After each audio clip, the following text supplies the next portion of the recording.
Let's go to the other game 7. Clippers Nuggets tonight. Nuggets looking to take care of business at home. And don't forget, Clippers owner Steve Ballmer, he did something, flew out a few members of the Wall to support the Clippers, trying to have the fans there, see what they could bring. Well, it was the Nuggets fans who would be happy early with what they saw. Shot blocked there, but Aaron Gordon gets it back and then fires it out to Russell Westbrook, who hits the corner 3, and the Nuggets take a 2-point lead. Then Denver up 1.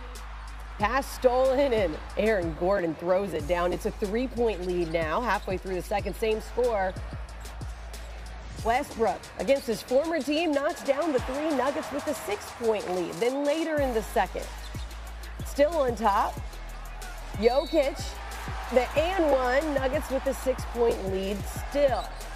Later in the second, 10-point game now. Off the block, Jamal Murray in transition, and he's going to go ahead and take this one straight in himself, coast to coast. First half, the Nuggets outscored the Clippers 20-4 in transition. Had a big lead, 11-point lead at the break. Early third, 8-point game. Jokic, the step-back jumper, and you see the little ticker on the top right. Go ahead and get that counter going because the Nuggets run just going to continue. They get a 5-0 run. Then next possession, Aaron Gordon. Okay, little reverse dunk, 7-0 run. Then 10 minutes to go, same score, Michael Porter Jr. What say you from the corner? Splash. 10-0 run for the Nuggets, and they're still not done. Michael Porter Jr. in transition. It's another 3. They went on a 17-0 run, tied for the second longest run in a Game 7 in the last 25 postseasons. It is a 23-point lead. Then, halfway through the third, that's right, we're still in the third. It's a 23-point game, and it's Jokic at the elbow. He's going to take it inside himself, draw the foul as well, and get the finish. He had 16 points, 10 rebounds, 8 assists, and the Nuggets were up 26 after the made free throw. I mean, they're just having fun now.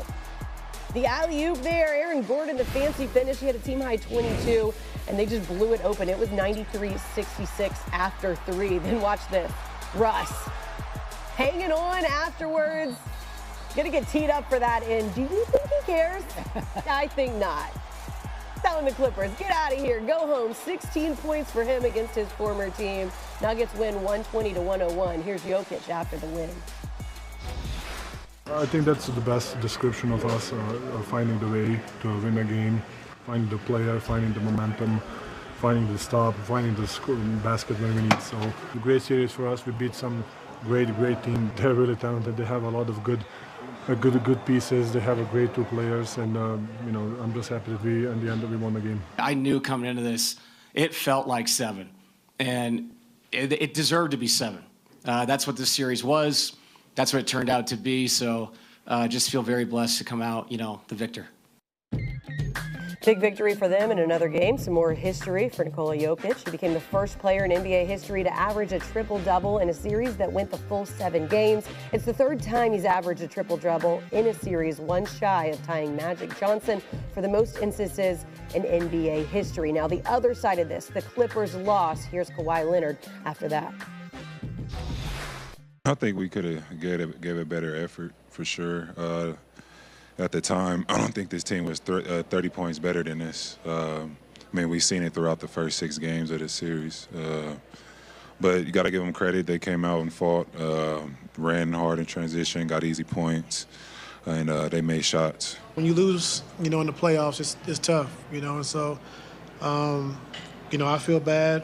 Like I said, our players feel bad, and it's all you're thinking about is this game. Like I said, you're not thinking about the season. You're just thinking about, things you could have done better. It's frustrating to go out like this. And so if you want, like how I feel, I'm pissed off. Yeah, they were mad. Apparently, maybe James Harden was as well. He did leave the arena without addressing the media. But the Clippers, they actually outscored the Nuggets in both the first and the fourth quarters. The bad news, though, those 2 quarters in between, because they were a mess. Denver won quarters 2 and 3 by 16 points each, making the Clippers the first team to ever be outscored by 15 points in multiple quarters in a Game 7. All right. It's a Game 7. This series has been stellar. It's win or go home. Denver just outworking the hustle plays.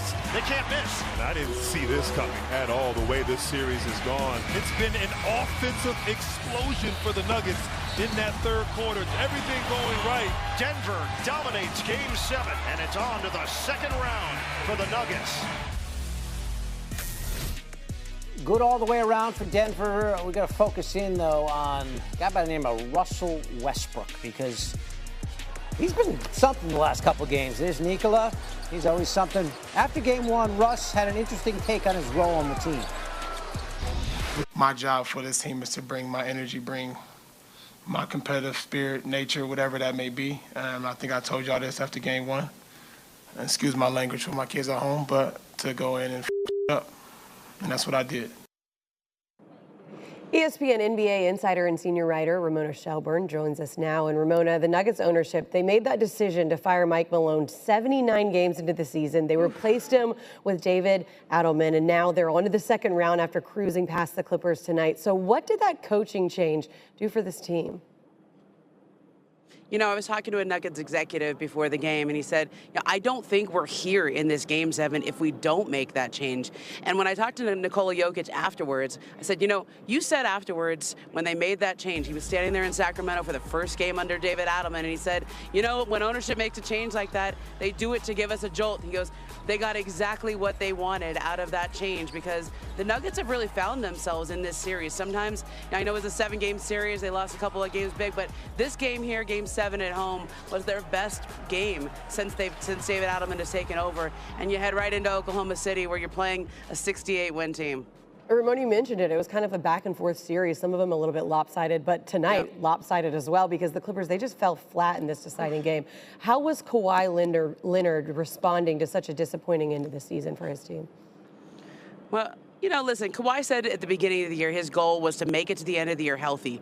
And that sounds simple, but for Kawhi Leonard, that is everything, because he has always gotten hurt at the wrong times. They've had playoff runs where he gets hurt in the middle of the series, or he's trying to be healthy as he heads into the end of the year. And this year he finally did make it here healthy at the end of the season. He's not going into the offseason trying to rehab something or having another surgery, but he said, I'm still thinking about this loss, even though he's proud of the fact that he's here, but he's still thinking about the loss, and that's really not, their goal was not to lose in the first round of the playoffs, even though, quite frankly, they lost Paul George as a free agent. Nobody really gave them much of a chance this year. So for them to have the kind of finish they did to the year and close it out, even though they lose in 7 here, is a pretty good end to the year. Yeah, it's always hard to lose, but especially in a Game 7, the way that they did, such a blowout fashion there. Ramona Shelburne joining us with the latest here on SportsCenter. Ramona, thanks. 7 points. With Philly, he lost to the Celtics going 3 of 11, 9 points in 41 minutes. With Brooklyn, he lost to the Bucks going 5 of 17. 29%. And with Houston, he lost to the Warriors, going 12 of 29. He did have 32 points, but it took him 29 shots to get it. I didn't think he was nearly aggressive tonight as he was in Game 6, Q, and it showed. What was he, 2 of 8, 1 of 4, 2 of 2 from the free throw line? He did have 13 assists, but they needed a Herculean effort. They needed him and Kawhi to play like they played in Game 6 in order to get them over the hump on the road in Game 7, and that didn't happen. What did you see that said, you know what, the Clippers just not where I think they should be right now? Q. Man, for me, I think they just got blitzed tonight. I think, like you pointed out Harden's numbers, but I mean, he did have 13 assists, and this could have been like, if this was a competitive game, his numbers could have gone up, but obviously we know, like you said, it was a blowout early on, and Joker didn't even go crazy. It was like the other guys, the supplemental guys, really came out, applied the pressure, their tempo was up. The Clippers were flat, surprisingly, for a Game 7. They were flat. It looked like they didn't have it early on, and Denver mashed the gas and literally they just blew them out.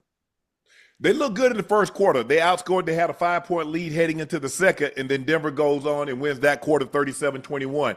And then they open the third on a 17-3 run, get it up to 17-3, and then get it up to 24-4, and they never look back from there. So between the second quarter and third quarter, the Nuggets outscored them 72-40. Mm-hmm. From down 5 to start at the end of the first, now you go to the fourth, and you're down 27. Yeah. And it didn't look good. I agree with you, Q. You look at Aaron Gordon, played sensational. He's been playing sensational. Because even when Joker, there was one game he had a 14-point triple-double, and they blew the doors out of them. But you get six players in double figures. Russ off the bench again, an excellent night. Hey, 27 minutes, 5 of 9. Shout out to Brody.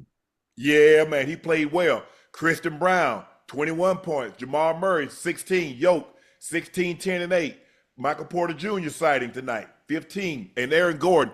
Aaron Gordon's been doing a great job. He gets on the glass. He's scoring. He's doing a heck of a job on Kawhi Leonard. He's making Kawhi's hitting some shots, but he's making tough shots. And you live with that. If I can make you make them tough shots, them spinning fadeaways and all that, hey, Coach, he made a great play on me, but I'm right there with him.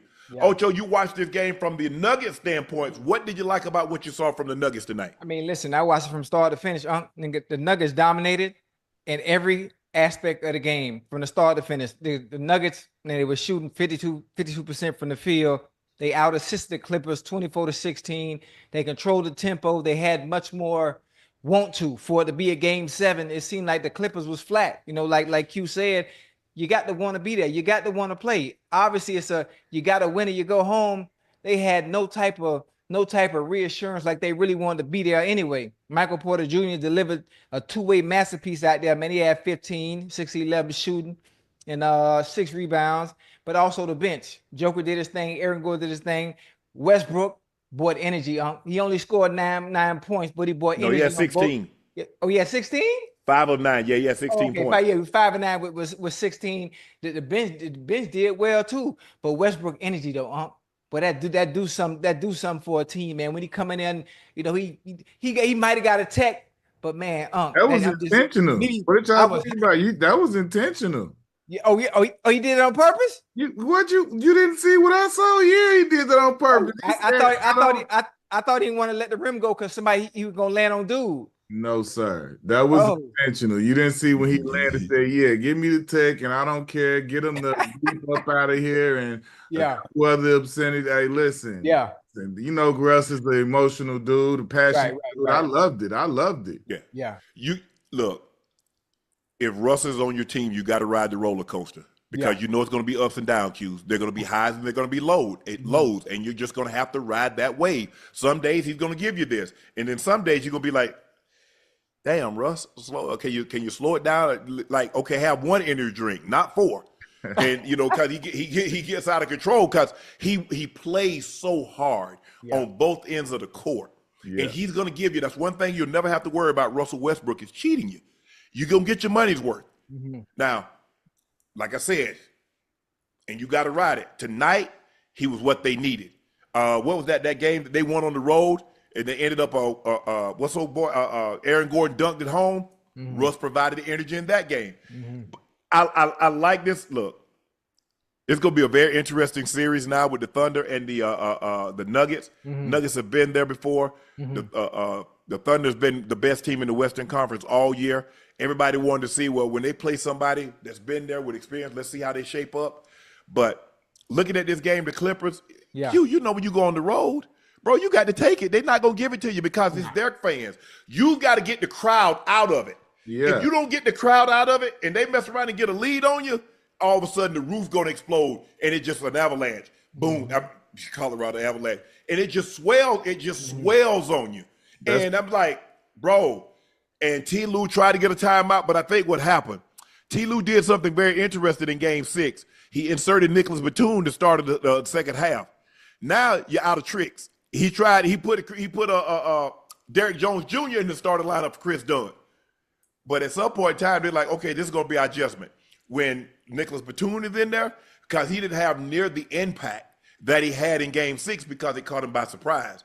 They didn't make that same mistake tonight in Game 7 because they know when he comes in, knowing that if it wasn't Batum, it's probably going to be somebody else other than Chris Dunn because Chris Dunn is more of a defensive guy than an offensive guy, and they want space. They want space for Kawhi. They want space for James Harden. But for whatever reason, James Harden was not nearly necessary. But if you look at these numbers, Q, nobody really aggressive. Kawhi only had 13 shots in 33 minutes. And that's why I say we can't be that critical of Harden for having, only 8 shots, but he had, like I say, having 13 assists. You cannot be aggressive and have 13 assists out there. Right. Like James was playing, he was making plays, and this is, like I say, because of, like you say, the lead swelled and it became such a blowout, it kind of takes away from him his chance to go out there because James Harden is the point guard.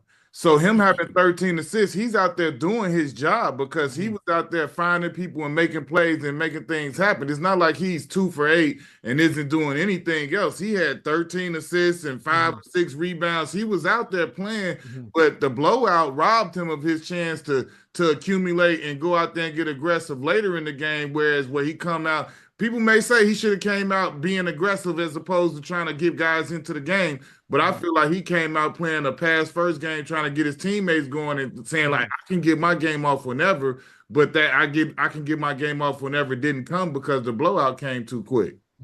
Look, go ahead, Ocho. Listen, based on what we saw tonight from the Nuggets, I know the Clippers didn't show up, they didn't play well, but based on what we saw tonight and them having to play the Thunder on Sunday. In a 7-game series, how dangerous do you see the Nuggets team now that the bench?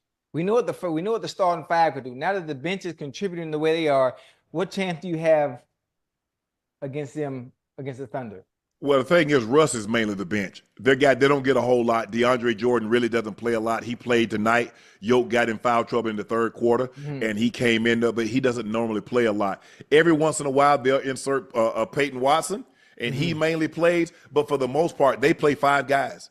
That's what they play. They play 5 guys. They run their starters, and they play Russ. Russ will get extended minute, and Peyton Watson will come in anywhere between 10 and 15.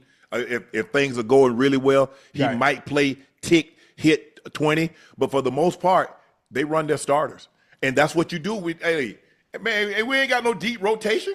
What you mean rotation? Guys gonna be playing. Tell them, Q. Guys gonna be playing somewhere between 38 and 42 minutes on a night.